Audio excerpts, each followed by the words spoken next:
fit-tieni qari San Pawl jispiċċa b'sentenza tassew qawwija. Jgħidilna intom aħna il-ġisem ta' Kristu. U kull wieħed u kull waħda minnkom, aħna kull wieħed u kull waħda minna il-membri ta' dan il-ġisem.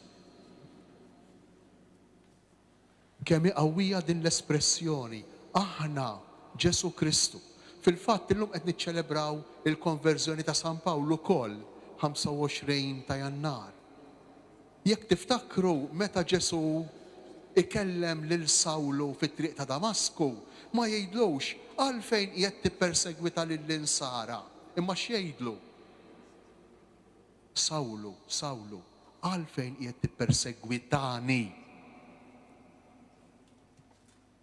Ifisser li l-insara intom aħna il-ġisem ta' Kristu. U aħna membri tiegħu. U San Pawl mod sabiħ ħafna għalilna li ma tistax il-widna tgħid la minix lajn mela minix parti mill-ġisem. U lanqas lajn ma tista' tgħid la minix is-sieq mela minix parti mill-ġisem. Anzi, lajn għandha posta fil-ġisem. Il-widna għandha posta fil-ġisem. Kull wieħed u kull waħda minna għandu postu f'dan il-ġisem, f'din il-parroċċa. U dan nista' nixed għalih jien stess feluq din il-ġimgħa sabiħa li għamilt fil-parroċċa għażiża tagħkom iddedikata lil Battista.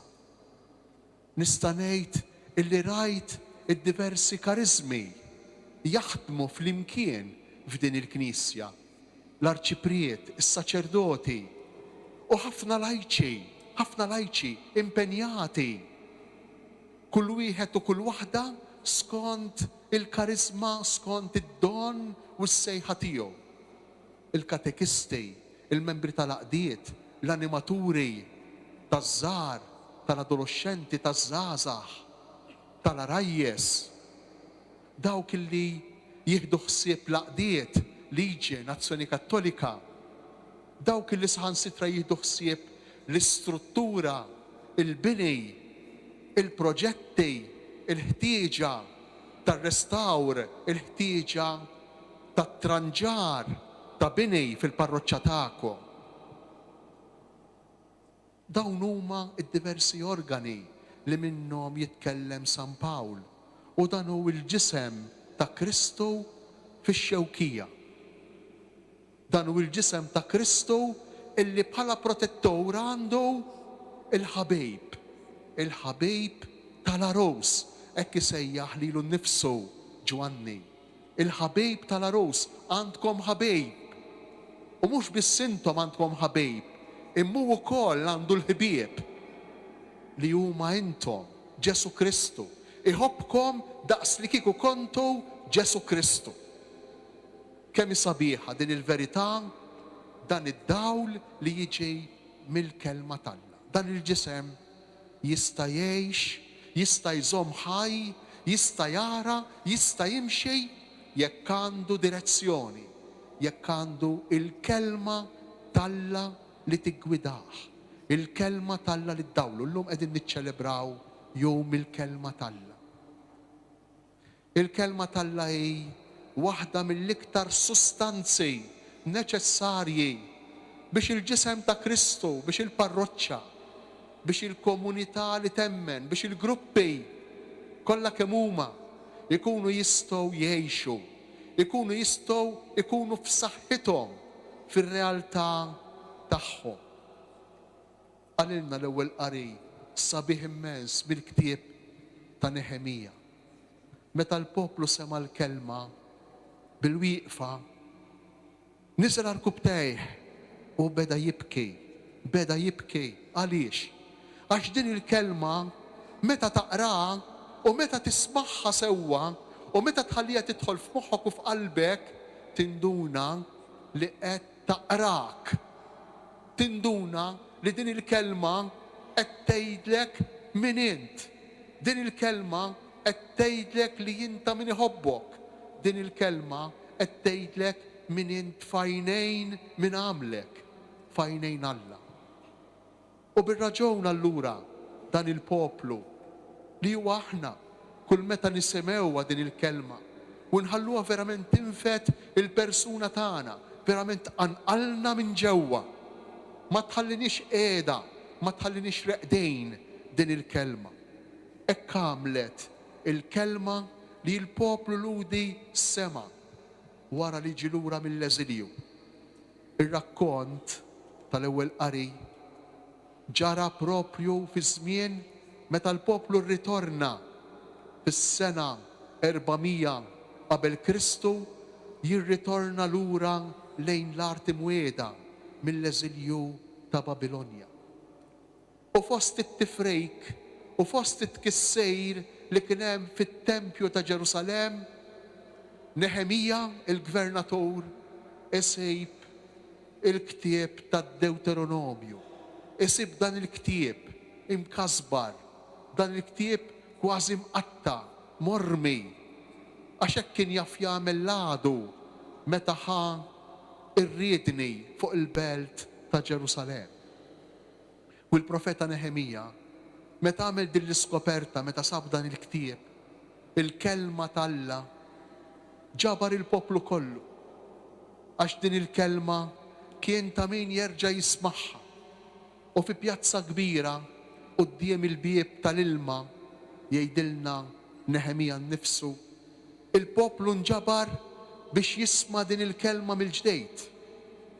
U Eżdra il-qassejs jitla filgħoli, f'post filgħoli, kif aħna nisimgħu il-kelma tal-Alla kull jum u kull nhar ta' ħadd f'post filgħoli. U waqt li l-poplu kien qiegħed jisma' din il-kelma, Alla li jkellmu, il-missier li jkellmu, il-missier li jitkellem bl-imħabba mal-ulied, dan il-poplu iħoss din l-imħabba, iħoss qalbu tinafas, iħoss l-indiema, iħoss il-bżonn li jirritorna lura lejn il-missier, lejn Alla.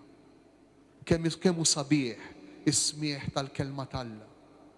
Kemm hu veru dak il-leħen li jinstama misħaba meta Ġesu kien qiegħed jitgħammed minn idejn Ġwanni. Dan u ibni il-għażejs, dan u ibni l-maħbub, dan u ibni li jien fih nitaxxaq, isimgħu lilu, isimgħu lilu. U kull darba li tisimgħu lilu, kull wieħed u kull waħda minna nsiru insiru bħalu u bina wkoll jitaxxaq il-missier. Imma hemm ikel ieħor importanti illi aħna għandna bżonn fil-ħajja ta' dan il-ġisem, fl-istorja ta' dan il-ġisem ta' Ġesu, il-ġisem ta' Kristu li hija l-komunità parrokjali, dak li qed niċċelebraw illejla, l-Ewkaristija, l-ikel tal-Ewkaristija. Il-kelma u l-Ewkaristija huma żewġ ikliet li n-nisrani ma jistax jgħaddi mingħajrhom. U kemm ħaġa sabiħa illi fil-parroċċja tagħkom tikkuraw permezz tal-grupp liturġiku, permezz tal-persuni illi janimaw bil-qari, bil-kant u b'kull mod ieħor l-Ewkaristija tal-ħadd u tal-festi. Kemm xi ħaġa sabiħa li l-Ewkaristija tkun ikkurata, li din l-ikla li aħna ninġabru għalija, nieħdu gost ngħixuha, nieħdu gost nagħmluha għax preparata tajjeb, għax il-messaġġi ċari, għax kollox hu imħejji sewwa minn qabel. Inroddu ħajr lil Alla għal dawn id-doni fil-parroċċa għażiża tagħkom. U hekk dan il-ġisem jiffunzjona, dan il-ġisem ikun jista' jaħdem, dan il-ġisem ikun jista' jaġixxi. U x'jagħmel dan il-ġisem? X'jagħmel? Dan il-ġisem jagħmel il-karità, dan il-ġisem iħobb, dan il-ġisem ikun attent għal dawk fost il-membri tal-komunità li huma l-iktar fil-bżonn, għal dawk illi għandhom il-ħtiġijiet, uħud anke ħtiġijiet ta' ikel, ħtiġijiet ta' ħwejjeġ.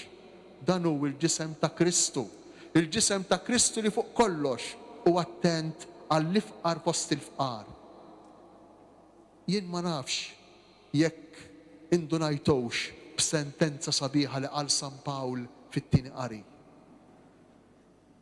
Dawk illi jidhru, dawk l-organi, dawk il-membri tal-ġisem li jidhru li huma l-iktar dgħajfa huma l-iktar importanti.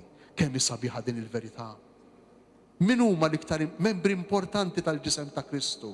Jekk mhux il-morda, jekk mhux l-anzjani, jekk mhux dawk li huma weħidhom, jekk mhux dawk li huma għaddejjin minn dbatija, dawk il-membri li huma li jidhru l-iktar dgħajfa, dawk huma l-iktar importanti. Għaliex l-iktar importanti?